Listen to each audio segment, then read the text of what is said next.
भैया Donald Trump सबको लूट के मारेंगे। देखिए ये बात मैं पहले रिपोर्ट में बता चुका हूं कि अमेरिका का जो हेल्थ केयर जो डिपार्टमेंट है उससे बिलियंस ऑफ डॉलर बचाए जाएंगे और जंग में दिए जाएंगे। अमेरिका के टैक्स पेयर का पैसा वो जंग में लग ही रहा है और नुकसान हो रहा है दबा के। तो अब व्हाइट हाउस की खूबसूरत प्रवक्ता जब ब्रीफ कर रही थी तो भाई पत्रकार ने पूछा कि मैम ये जो खर्चा हो रहा है अमेरिका का, ये जो जंग में पैसा लग रहा है, इसमें किसका कंट्रीब्यूशन है, क्या और देश इसमें शामिल हैं? तो मैडम ने कहा कि हाँ, अगर अरब देश, गल्फ देश कंट्रीब्यूट करना चाहते हैं, पैसा अगर दें तो डोनाल्ड ट्रंप जो प्रेसिडेंट है वो काफ़ी खुश होंगे। यानी व्हाइट हाउस की तरफ से इशारा कर दिया गया है। तो हज़रात व्हाइट हाउस की प्रवक्ता के रिप्लाई से ये क्लियर हो गया कि आने वाले समय में अमेरिका को जब पैसे की ज़रूरत पड़ेगी, जैसे उसे पड़ ही रही है, तो वो गल्फ देशों से मांगेंगे और गल्फ देशों को देना पड़ेगा। क्योंकि कल का बयान आपको याद होगा कि गल्फ के ऑफिशियल्स ने कहा था कि अमेरिका को गल्फ के देश कुछ बोल नहीं सकते क्योंकि गल्फ के देश अमेरिका से डरते हैं। लगता है अमेरिका में भी हमारी वीडियोस देखी जा रही है, औकात में आ रहे हैं अमेरिकी। आपको याद दिला दूं कि मैं रोज बयान याद दिलवाता हूं गुलाबी सुअर का, भूलने नहीं देता कि इस साले ने बोला क्या था। दोस्तों, डोनाल्ड ट्रंप ने ऐलान किया था कि हमने ईरान की मिसाइल कैपेबिलिटी को 90% से 95% खत्म कर दिया है। और गुलाबी सुअर ने अपने मुंह से यह बात कही थी कि ईरान की मिसाइल और ड्रोन पावर को हमने 90 से 95% खत्म कर दिया है। आज वही अमेरिका, वही व्हाइट हाउस, वही डोनाल्ड ट्रंप की सरकार कह रही है कि हमने ईरान की मिसाइल पावर को, ड्रोन पावर को 70% कम कर दिया है। यानी सुअरों ने कहा पहले कि 95% खत्म कर दिया है, अब कह रहे हैं 70, और कुछ दिन बाद आप सुनेंगे कि हमने 40% ईरान की मिसाइल पावर खत्म की है। और एक दिन आपको पता चलेगा कि जितनी मिसाइलें इन्होंने तबाह की हैं, अल्हम्दुलिल्लाह ईरान के पास भरमार है। जिस तरह से अमेरिका के ठिकानों को टारगेट गल्फ में अभी भी बना रहा है, ईरान के हमले कहीं भी कम नहीं हुए हैं। ईरान पर हमला होता है, ईरान पलटवार तुरंत करता है।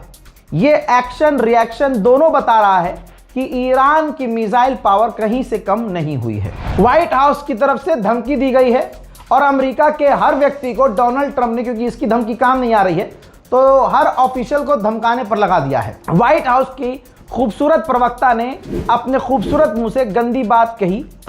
इस गंदी नस्ल की औरत ने ईरान को धमकाते हुए कहा कि ईरान डील कर ले, बात ट्रंप की मान ले, वरना बहुत बुरा होगा। खामनाई की शहादत से बुरा कुछ नहीं हो सकता। 170 से 75 लड़कियों के नरसंहार से बुरा कुछ नहीं हो सकता। ईरान के दिमाग में बिल्कुल क्लियर है कि जो हम खो चुके हैं उससे बड़ा हमारे पास सब कुछ नहीं है। खामनाई के लिए सोच ईरानियों की यह है कि पूरा ईरान खामनाई पर कुर्बान हो, लेकिन ईरान के खामनाई को पहले कत्ल कर दिया गया, शहीद कर दिया गया। तो अब उन ईरानियों के दिल में कोई डर नहीं। दोस्तों, ईरान के विदेश मंत्री सैयद अब्बास अराक्ची ने फिर से दोहराया है कि फिलहाल अभी तक हमारा कोई प्लान नहीं है न्यूक्लियर बम बनाने का। दुबई ने ऐलान किया है $272 मिलियन इकोनॉमिक सपोर्ट अपने लोगों को देंगे, यानी जिनकी तनख्वाह नहीं मिल रही है, जिनका काम डूब रहा है, जो घर बैठे हुए वर्क फ्रॉम होम कर रहे हैं, दुकानें बंद हैं जिनकी। तो भाई गवर्नमेंट जो है बहुत बढ़िया काम करती है, अपने लोगों का ध्यान रखती है, ऐसी बात नहीं है। अरब देशों में मेरे बहुत सारे दोस्त बताते हैं कि भाई अच्छा खासा पैसा ईदी के नाम पे बांट देते हैं कि भैया थोड़ा सा फाइनेंशियल सपोर्ट हो जाए। तो ये चीज़ तो खैर मैं मानता हूँ कि अरब देश अच्छी करते हैं, अपने लोगों का ध्यान रखते हैं। हाँ, उनकी जो मानसिकता है, उनकी जो आइडियोलॉजी है वो अलग है, वो गंदी है। जैसा मैंने आपको बताया कि ईरान की एम्बेसियाँ बहुत अलग लेवल पर खेल रही हैं। भाई मैं क्या रोस्ट मारूंगा जितना वो रोस्ट मार रही हैं। साउथ अफ्रीका में जो ईरान की एम्बेसी है उसने एक बार फिर से कार्टून शेयर किया है, जिसमें अभी कुछ दिन पहले, 2 दिन पहले मैंने आपको दिखाया था, खबर कंफर्म थी कि ईरान ने जासूसी जहाज जो तबाह किया है अमेरिकी एयरफोर्स का, दिखाया है कि भाई पूरी तरह से तबाह हो गया है, गर्दन टूट गई है, हाथ पैर टूट गए हैं। और ये ऐसी तबाही के बाद जो है ईरान के आगे खड़े हैं लड़ने के लिए। ठीक इसी तरह की बात ईरान के विदेश मंत्री ने शेयर की है। भाई अमेरिका के $300 मिलियन का एक अकेला जहाज, जो सबसे एडवांस जहाज था जासूसी का, उसको जो उड़ाया है, उसकी तस्वीर शेयर करते हुए सऊदी अरब को मुखातिब करके कहा कि सऊदी अरब हमारा भाई है और सऊदी अरब के लिए खतरा अमेरिका है। यह तस्वीर बता रही है कि सऊदी अरब को अमेरिका सिक्योरिटी प्रोवाइड नहीं कर सकता, हमारे हमले बहुत लिमिटेड हैं और सिर्फ हमारे निशाने पर अमेरिका है। सऊदी अरब हमारा भाई है। सऊदी अरब को सोचना चाहिए कि यह बेहतरीन वक्त है कि अमेरिका की फौज को अपने यहां से निकाल कर फेंक दे। बहरीन में कुछ लोग ईरान को सपोर्ट कर रहे थे, वीडियोस बना रहे थे ईरान की मिसाइलें जो बहरीन को बहरा कर रही हैं। बहरीन ने 10 लोगों को गिरफ्तार किया और कह दिया कि ये हिजबुल्लाह के लोग हैं। समझ रहे हैं? आज से पहले हिजबुल्लाह, ठीक है, और हमास, इन सब के लोग कभी भी अरब में नहीं पकड़े गए, लेकिन आज ही, समझ रहे हैं आप, अरब का खेल, जो भी ईरान का सपोर्ट कर रहा है उसे गिरफ्तार करके आतंकी बताया जा रहा है। ईरान के राष्ट्रपति पेजेश्कियान ने झुकने का कोई इशारा नहीं किया है, बल्कि वो सामने आए स्पेशल वीडियो में, उन्होंने बोला कि हम अपनी आवाम का शुक्रिया अदा करते हैं कि आज पूरी आवाम दुश्मन के खिलाफ एक हो गई है और यकीन कीजिए हम दुश्मन के आगे नहीं झुकेंगे। अमेरिका और इजराइल अपने बयानों से पूरी दुनिया के मुसलमानों की हिम्मत तोड़ने का काम कर रहे हैं, लेकिन पूरी दुनिया के मुसलमानों को ईरान पर भरोसा होना चाहिए।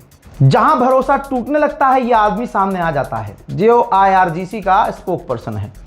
इस व्यक्ति ने कहा है कि दुश्मन पर हम तब तक हमला जारी रखेंगे जब तक घुटने पर दुश्मन नहीं आ जाते। अमेरिका ब्रिटेन में वॉरथॉग एयरक्राफ्ट बॉम्बर का इस्तेमाल कर रहा है। आपके सामने ये उसी की छोटी सी वीडियो है। ये बर्तानिया में उतरे हैं ईरान पर हमला करने के बाद। मैं बार बार ये तमाम चीज़ें इसलिए दिखा रहा हूं ताकि ईरान के ऑफिशियल तक पहुंच जाए कि ब्रिटेन के एयरबेस का इस्तेमाल भरपूर किया जा रहा है आप पर हमला करने के लिए। उधर UAE ने कबूल किया है कि एक ईरान का ड्रोन हमारी टेलीकॉम कंपनी से बिल्डिंग से टकराया है। यही UAE अभी 2 घंटे पहले क्या कह रहा था, और मैंने दिखाया भी था, कि हमने ईरान की मिसाइल और ड्रोन को रोका है, हम रोक रहे हैं। गोप गोप कद्दू रोक रहे हो। आजाद एक अमेरिका का ऑर्गेनाइजेशन है, अखबार भी कह सकते हैं, मैगजीन भी कह सकते हैं, क्यूइंसी इंस्टीट्यूट फॉर रिस्पॉन्सिबल स्टेटक्राफ्ट। उसने लिखा है कि ईरान ने अमेरिका इजराइल के रडार को और सेंसर को मिटाकर जंग की पूरी तस्वीर बदल दी है। ऐसा जो अमेरिका और इजराइल ख्वाब में भी नहीं सोचते थे, ईरान ने वो कारनामा कर दिखाया है। हजारों सैनिक मिडिल ईस्ट में तैनात हैं। फिर से बता रहा हूं, हजारों की तादाद में एक बार फिर से स्पेशल फोर्स कमांड ईरान के खिलाफ अमेरिका ने मिडिल ईस्ट में भेजे हैं। एक तरफ जंग की बात, एक तरफ डील की बात, और एक तरफ चुपके से अपने सैनिक जो भेज रहा है। यकीनन ईरान को अमेरिका की किसी बात पर भरोसा नहीं करना चाहिए और टेबल पर नहीं आना चाहिए। हर दिन अरब में अमेरिकियों को बजा रहा है ईरान। एक बार फिर से गुजरी बीती रात ईरान ने इराक में अमेरिकी बेस पर मिसाइलें दागी हैं। धुआं निकल रहा है अमेरिकी बेस से, देखिए।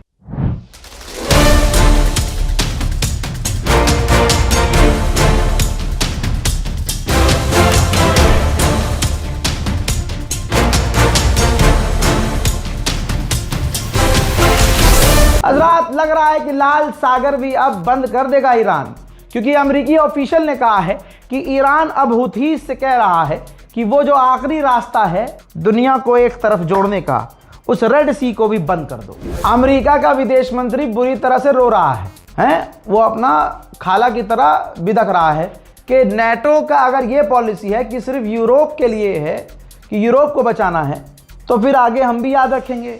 हमें तकलीफ हुई है, हमें हर्ट हुआ है, हमें बुरा लगा है कि स्पेन ने तो अपना एयर स्पेस ही हमारे लिए बंद कर दिया, वो हमारा साथ नहीं दे रहे हैं। मेरे दोस्तों, उन्होंने ये भी कहा कि अगर हम नेटो से निकल जाएं तो नेटो में कुछ बचेगा नहीं, और ईरान जो हथियार बना रहा है उससे यूरोप बचेगा नहीं। उधर ईरान पर लगातार हमले हुए हैं। ज़्यादा विजुअल्स तो नहीं आए हैं क्योंकि इंटरनेट बंद है, लेकिन आप सुन सकते हैं, महसूस कीजिए, देखिए। माशाअल्लाह,